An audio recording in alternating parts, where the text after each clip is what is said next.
Okay, now that we have been able to do some kind of parameter tuning to just have the model converged, now that's the best time that just starts to think that how the model is being able to reproduce its own observation which it has seen before, and with what accuracy. And that's going to be the topic for this tutorial. But in order before to start, I'm just going to just open, because as you have seen that on the prior module, you notice that we do that by, I should say, making minor changes into our stand file.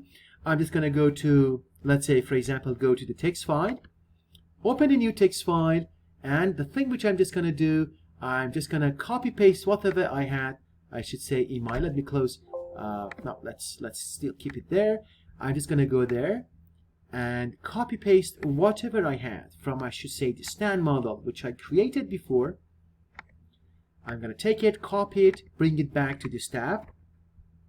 I'm going to save it as a stand file into the same folder which I have. I'm just going to call it the Memory Quadratic. However, I'm just going to go with the rep, which it shows that it's a replicated one. I just create it as a stand file, and you see the colors on, I should say, the script. After you change it to the stand file, everything is changing now. The colors that we had, now it's totally different.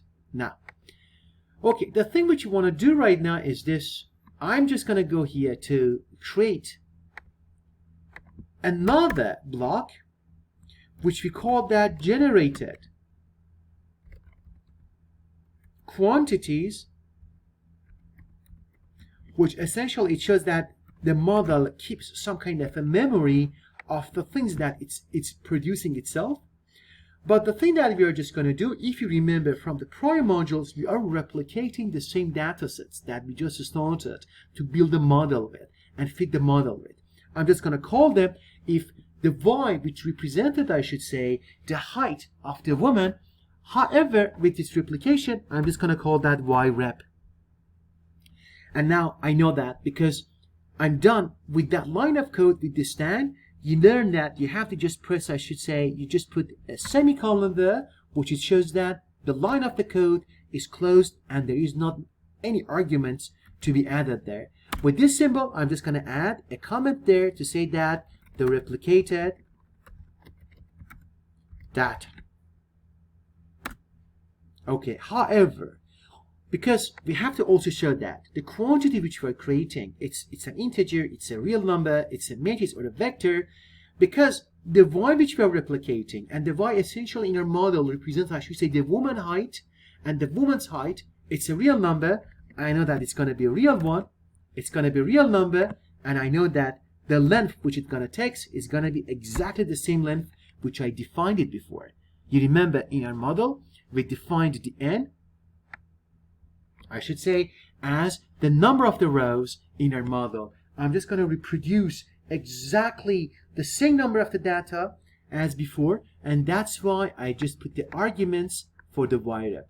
You remember that from the previously, if the nature of the new object that you are creating was a type of the vector or a matrix, you had to put the dimensions just between, I should say, the vectors and the object that you are creating here. But if that's the real number, because that's not a vector, we just put the dimension and the number of those kind of numbers just in front of the new object that we are creating. However, how these models are getting produced, we know that we are just going, for example, door to door. If we have n observation, the thing that we are just doing is that we just go to check each individual of data to replicate from that data. Then it reminds you that the thing that we are doing, because we are just going to check door by door, we are just going to create a kind of a for loop. And in order to do that, I say for, I create a dummy variable for I in, let's say, 1 to n, because n is going to be the number of the observation, and I'm just going to do door to door from each observation to the other observation. Then now I'm just going to create that model then what I'm going to say, I say that the y replicate, which is going to be the y rep, is essentially it's gonna be equal to a normal. However, with the generated quantities, you saw that we call that the normal, I should say random number then. Then we just call that normal underscore R and G. Essentially, that's the same thing. That's the same normal distribution as we defined it in the model. However, here it's gonna be because it's gonna be in a different block, which is gonna be the generated quantity block. Normally, it comes with a different name. I copy paste the same model, but before I finish it, I know that because I'm creating that object, everything comes after, it comes with the dummy variable. Then the x which I have there, it comes also with the I. The x is squared, I should say, it comes with the I, and beta and sigma remains the same. And it shows that the model which I'm looking for in terms of, I should say, its replication, now this is finished. However, I know that before I just go out of the stand, I have to put the semicolon at the end because it shows as a signal to the stand that there is not any arguments to be added into that line, into that piece of code. Then everything is finished now, and I have the for loop here because I'm checking observation by observation.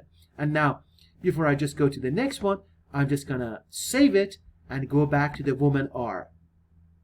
In this file, I'm just gonna go here, create the comment there, replicating the data set. Okay, in order to do that, I'm just gonna go over here and copy paste the same thing,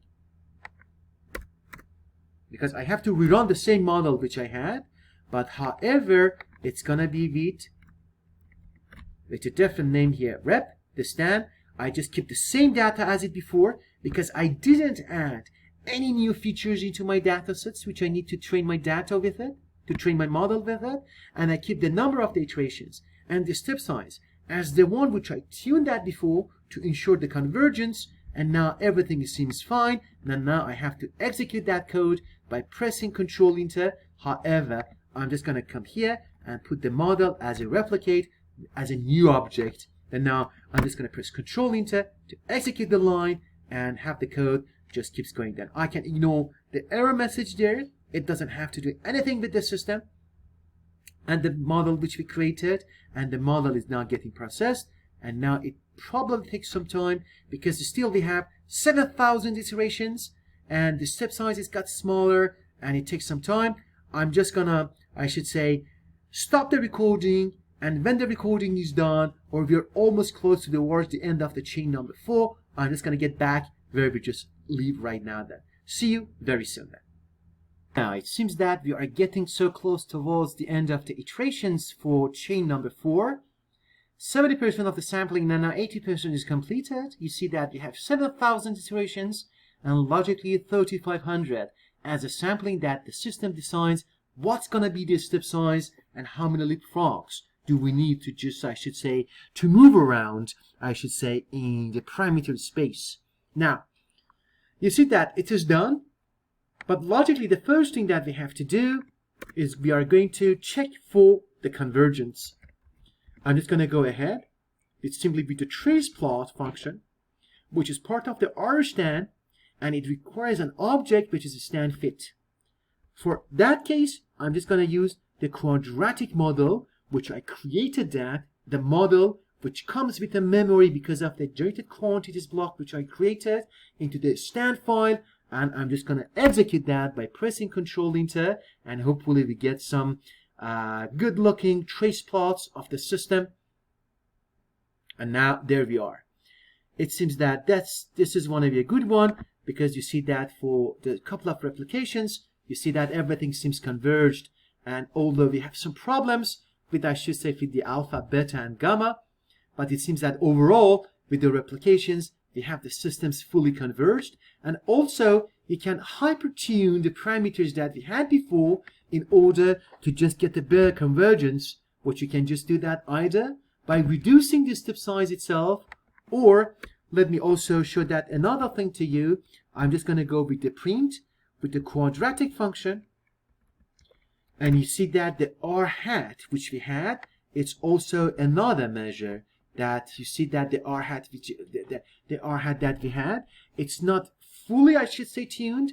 we got a little bit, I should say, deviated from the optimal number, which is going to be 1.01, then I should say you can just redo the same thing again and again by, I should say, by increasing the number of the iterations and also reducing, I should say, the step size that we had before, reducing it to something smaller also, and you can just increase the number of the iterations to get the better convergence, although we have a convergence for, I should say, for the replications. Okay, at this stage, I'm just going to finish this tutorial. When we come back for the next stage, we are just going to go ahead to just use the Bayes plot package to just see that the replicated data, how much it deviates from the original data that fit the model with them. Okay, see you at the next tutorial, which is going to be so much fun then.